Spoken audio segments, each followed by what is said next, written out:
আদর্শ পরিবার গঠনে আমরা কিভাবে আমাদের পরিবারটাকে আদর্শ পরিবার হিসেবে গঠন করতে পারি সেই দিক নির্দেশনামূলক কোরআন ও হাদিস থেকে রিসার্চ করে আপনাদের সম্মুখে 20টা অধ্যায় আমি আপনাদের সামনে উপস্থাপন করার জন্যে কোরআন ও হাদিস থেকে রিসার্চ করে নিয়ে আসছি।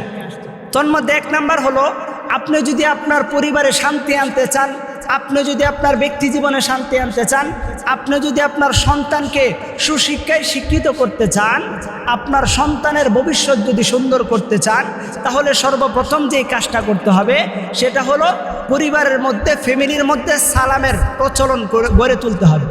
আমাদেরকে সর্বপ্রথম যে কাজটা করতে হবে সেটা হলো সালামের প্রচলন গড়ে তুলতে হবে। আর সেটা আল্লাহ পাক রব্বুল আলামিন কুরআনুল কারীমের সূরা নূরের 61 নম্বর আয়াতে আল্লাহ তাআলা স্পষ্ট ভাষায় ঘোষণা করছেন, ফাইজা খালতুম বুয়ুতান ফাসাল্লিমু আলা আনফুসিকুম। যখন তোমরা ঘরে প্রবেশ করো, হোক সেটা নিজের ঘর অথবা অন্যের ঘর, যখন তোমরা পরিবারে প্রবেশ করো তখন তোমরা কি করো? সালামের প্রচলন করো। এই জন্য প্রত্যেকটা মানুষের তার জীবন সুন্দর করতে গেলে সর্বপ্রথম যে কাজটা করতে হবে সেটা হলো সালামের প্রচলন করতে হবে। আসসালামু আলাইকুম ওয়া রাহমাতুল্লাহ, এই যে সালাম দিলাম, এই সালামের অর্থই কিন্তু শান্তি, আপনার উপর শান্তি বর্ষিত হোক। এই জন্যে আপনার ব্যক্তি জীবন, আপনার পারিবারিক জীবন, আপনার সামাজিক জীবন, আপনাদের রাষ্ট্রীয় জীবন, আন্তর্জাতিক জীবন, প্রত্যেকটা জীবনে যদি শান্তি চান সর্বপ্রথম যে কাজটা করতে হবে সেটা হলো সালামের প্রচলন করতে হবে। 2 নম্বরে যেটা করতে হবে সেটা হলো সুন্দর ও নম্রভাবে কথা বলার শিক্ষা সন্তানদেরকে দিতে হবে।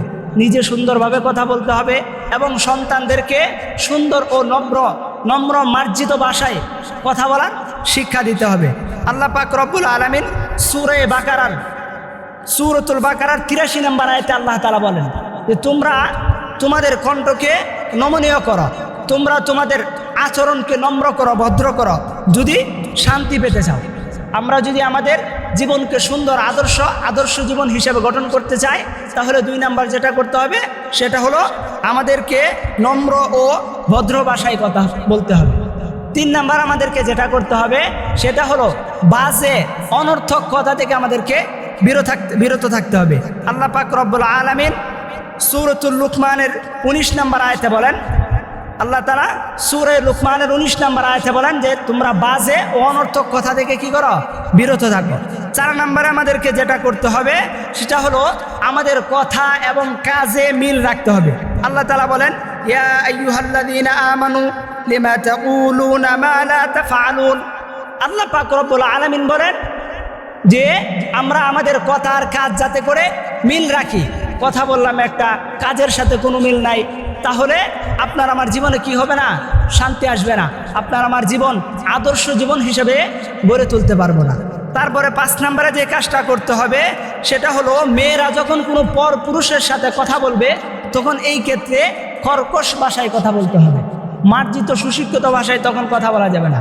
কেননা পরপুরুষের সাথে কথা বলা কি না? জায়েজ না। বিনা কারণে, কোনো সঙ্গত কারণে কথা বলতেই হচ্ছে, ওই জায়গায় কর্কশ ভাষায় কথা বলতে হবে, কর্কশ ভাষায় কথা বলতে হবে। তারপরে 6 নম্বরে আমাদেরকে যে কাজটা করতে হবে সেটা হলো যে সুদ, ঘুষ, মাদক এই জাতীয় নাফরমানি থেকে আমাদেরকে দূরে থাকতে হবে। আমি নিজে এই জাতীয় নাফরমানি থেকে দূরে থাকবো, তারপরে আমার সন্তানদেরকে এই জাতীয় নাফরমানি থেকে দূরে রাখবো, তারপরে আমার পরিবারের প্রত্যেকটা সদস্যকে এই জাতীয় নাফরমানি মাদক দ্রব্য থেকে দূরে রাখবো। একটা কথা মনে রাখবেন, আপনি যদি সিগারেট খান তাহলে আপনার সন্তান গাঁজা খাবে, আপনি যদি গাঁজা খান আপনার সন্তান কি ইয়াবা খাবে। এটাই স্বাভাবিক, এটাই বাস্তবতা। আপনি যদি আদর্শবান হয়ে যান আপনার সন্তান অটোমেটিক কি আদর্শবান হয়ে যাবে। এই জন্যে প্রথমে আমাকে শুদ্ধ হতে হবে, প্রথমে আমাকে ঠিক হইতে হবে, তারপরে আমার সন্তান এমনি ঠিক হয়ে যাবে। তারপরে 7 নাম্বার যে জিনিসটা সেটা হলো আমাদেরকে সদা সর্বদাই হালাল পবিত্র রিজিক অন্বেষণ করতে হবে।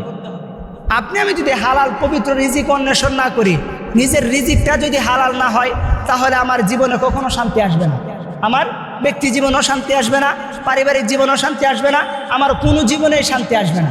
এই জন্যে যদি শান্তি কামনা করতে চাই, আদর্শ জীবন গঠন করতে চাই, তাহলে আমাদেরকে 7 নম্বরে যে কাজটা করতে হবে, এটা সদা সর্বদাই হালাল রিজিক উপার্জন করতে হবে, অর্জন করতে হবে। তারপরে আল্লাহ পাক রব্বুল আলামিন নারীদেরকে পরিপূর্ণ পর্দার সাথে চলার আদেশ করতেছেন। আপনার ফ্যামিলি যদি সুন্দর করতে চান, তাহলে সর্বপ্রথম আপনার ফ্যামিলির নারী যারা আছে, মা যারা আছে, বোন যারা আছে, তাদেরকে সহিশুদ্ধ করতে হবে, তাদেরকে পর্দার সাথে রাখতে হবে। আপনি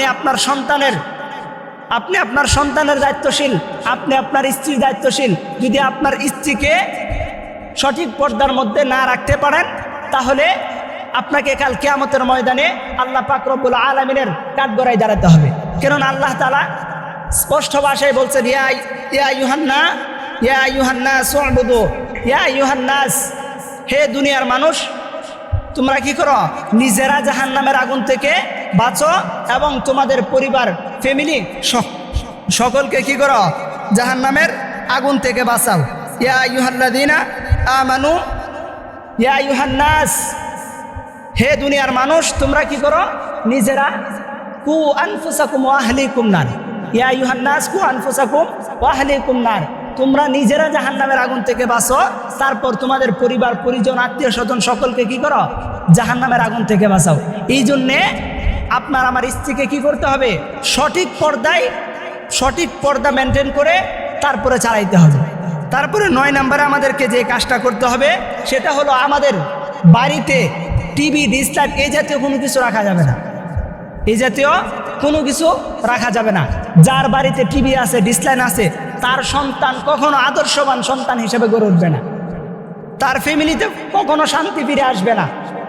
তার ফ্যামিলিতে কখনো শান্তি ফিরে আসবে না। এই জন্যে আদর্শ ফ্যামিলি গঠন করতে গেলে, আদর্শ পরিবার গঠন করতে গেলে আমাদের ঘরের মধ্যে কি রাখা যাবে না? টিভি সিরিয়াল রাখা যাবে না, ডিসলাইট রাখা যাবে না। তারপরে 10 নম্বরে আমাদেরকে যে কাজটা করতে হবে, সেটা হলো আমাদেরকে নিয়মিত 5 ওয়াক্ত নামাজ পড়তে হবে।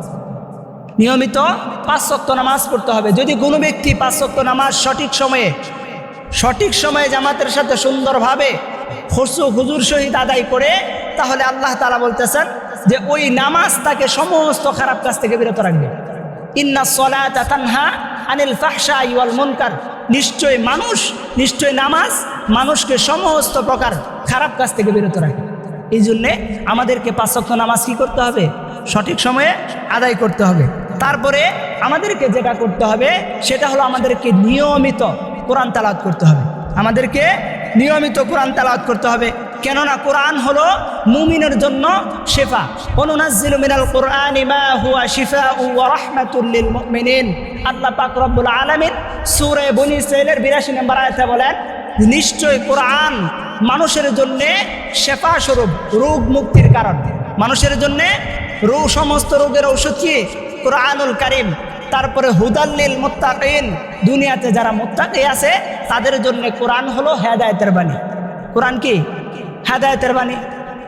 হুদাল্লিল মুত্তাকিন, মুত্তাকিদের জন্য কি? হেদায়েতের বাণী। এই জন্য আমাদেরকে কি করতে হবে? নিয়মিত কোরআন তেলাওয়াত করতে হবে। নিয়মিত কোরআন তেলাওয়াত করতে হবে।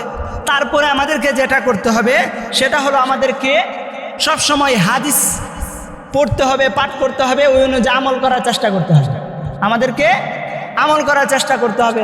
কেননা আল্লাহ পাক রব্বুল আলামিন সূরাতুল আহজাবের 21 নম্বর আয়াতে বলেন, লাকাদ কানা লাকুম ফি রাসূলিল্লাহি উসওয়াতুন হাসানা, নিশ্চয়ই মুহাম্মদুর রাসূলুল্লাহ সাল্লাল্লাহু আলাইহি সাল্লামের মধ্যে আল্লাহ তাআলা আমাদের জন্য রেখে দিয়েছেন উত্তম আদর্শ। আমাদের উত্তম আদর্শ কি? মুহাম্মদুর রাসূলুল্লাহ সাল্লাল্লাহু আলাইহি সাল্লাম। যদি আমরা এই উত্তম আদর্শকে গ্রহণ করতে পারি, যদি আমরা এই উত্তম আদর্শকে গ্রহণ করতে পারি, তাহলে আপনার আমার ব্যক্তি জীবন, পারিবারিক জীবন, রাষ্ট্রীয় জীবন, এমনকি আন্তর্জাতিক জীবন পর্যন্ত পরিশুদ্ধ হয়ে যাবে। আজকে বর্তমান সময়ে আমরা আমাদের জীবনের আদর্শ আইডল হিসেবে ইহুদি খ্রিস্টানদেরকে গ্রহণ করেছি।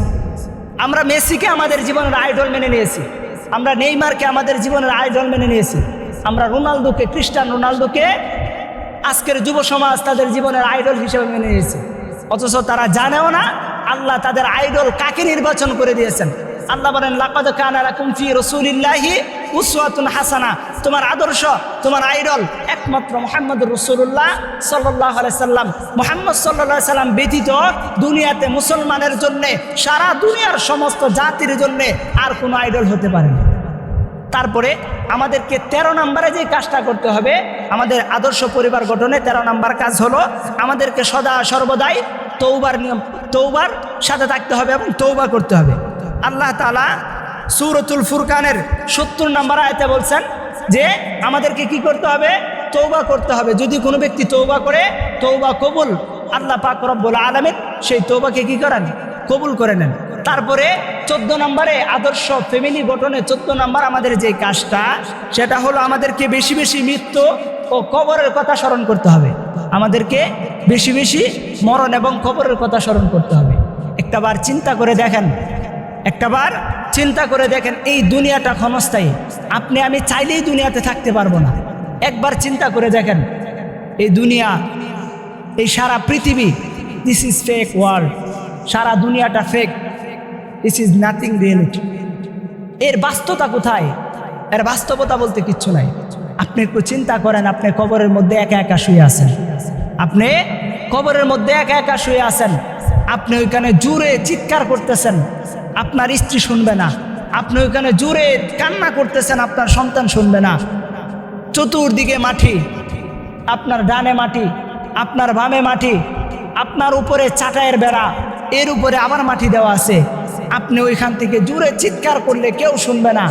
এই অল্প একটু জায়গার ভিতরে আপনি কষ্ট করতেছেন, ওইখান থেকে যদি আবার সাপ বের হয়, আবার বিচ্ছু বের হয়, আপনাকে ধ্বংসন করতে থাকে, তাহলে আপনার অবস্থানটা কি হবে?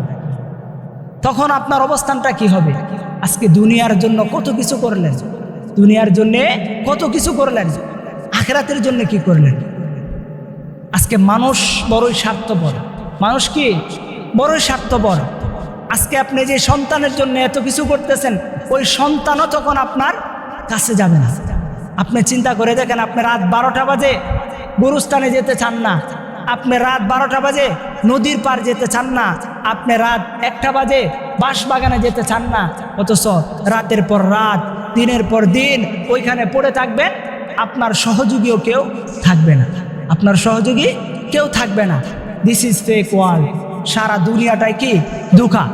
তারপরে আদর্শ ফ্যামিলি গঠন করতে গেলে আমাদেরকে যেটা করতে হবে, সেটা হলো আমাদেরকে সবসময় দান সদকা করতে হবে। আমাদেরকে সবসময় কি করতে হবে? দান সদকা করতে হবে। সহিহ মুসলিমের 223 নম্বর হাদিসে আল্লাহর নবী বলেন, আস-সাদকাতু বুরহান, নিশ্চয় দান সদকা কি আমাদের উত্তম ফ্যামিলি, উত্তম পরিবার গঠনে সহায়ক হবে। কেননা আমি যে সদকা করব, কাল কিয়ামতের ময়দানে এর বিনিময় পাবো। দুনিয়াতেও আল্লাহ তাআলা দিবেন, আখিরাতেও দিবেন। তারপরে আমাদেরকে যেই কাজটা করতে হবে, 16 নম্বরে আমাদেরকে পিতা মাতার সাথে উত্তম আচরণ করতে হবে। সূরা বনী ইসরাঈলের 23 এবং 24 নম্বর আয়াতে আল্লাহ তাআলা বলেন যে আমাদেরকে কি করতে হবে? পিতা মাতার সাথে উত্তম আচরণ করতে হবে। তাদের সাথে এমন কোনো আচরণ করা যাবে না যে আচরণের কারণে তারা উফ শব্দ উচ্চারণ করে, এমন কোনো আচরণও তাদের সাথে করা যাবে না। তারপরে 18 নম্বর আমাদেরকে যে কাজটা করতে হবে, সেটা সবসময় কোনো কিছুতেই চরম পন্থা অবলম্বন করা যাবে না। একাগ্রতা, মধ্যম পন্থা অবলম্বন করতে হবে, কোনো কিছুতেই চরম পন্থা অবলম্বন করা যাবে না। তারপরে 19 নম্বরে আমাদেরকে যেটা করতে হবে, দুনিয়া নয় আখিরাতকে আমাদের সর্বকাজে আমাদের আখিরাতকে প্রাধান্য দিতে হবে, দুনিয়াকে প্রাধান্য দিলে হবে না। তারপরে সদা সর্বদাই আল্লাহর উপর ভরসা করা। আমার প্রত্যেকটা কাজ আল্লাহ তাআলা দেখতেছেন, আমার প্রত্যেকটা বিষয় আল্লাহ তাআলা নিয়ন্ত্রণ করতেছেন। আমার দুই কাঁধের মধ্যে আল্লাহ তাআলা 2জন ফেরেশতা নির্ধারণ করে দিয়েছেন, কিরামান কাতিবিন নামক 2জন ফেরেশতা আল্লাহ কি করছেন? নির্ধারণ করে দিয়েছেন। এই জন্য প্রত্যেকটা কাজ কি করতে হবে? আমাদের প্রত্যেকটা কাজে আল্লাহর উপর ভরসা করতে হবে।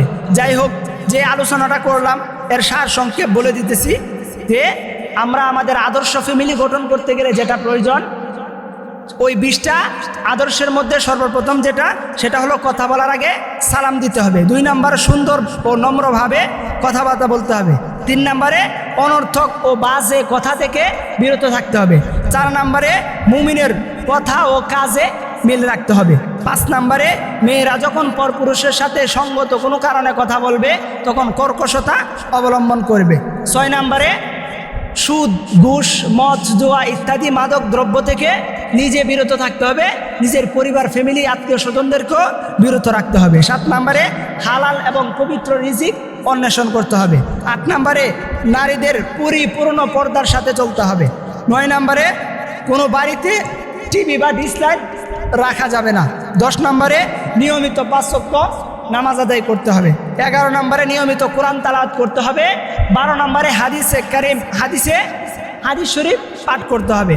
13 নম্বরে সবসময় তওবা করতে হবে। তারপরে 14 নম্বর বেশি বেশি মৃত্যু ও কবরের কথা স্মরণ করতে হবে।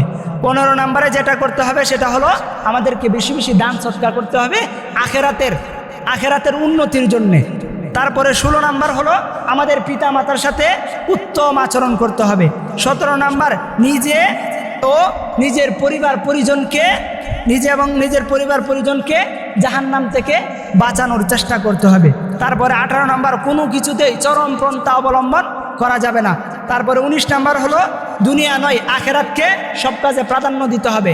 20 নম্বরে আল্লাহ পাক রব্বুল আলামিনকে নিজের জীবনের প্রত্যেকটা ক্ষেত্রে অগ্রাধিকার দিতে হবে। আল্লাহ তাআলার উপর তাওয়াক্কুল করতে হবে। আল্লাহ তাআলা আমাদের সকলকে আমল করার তৌফিক দান করুন।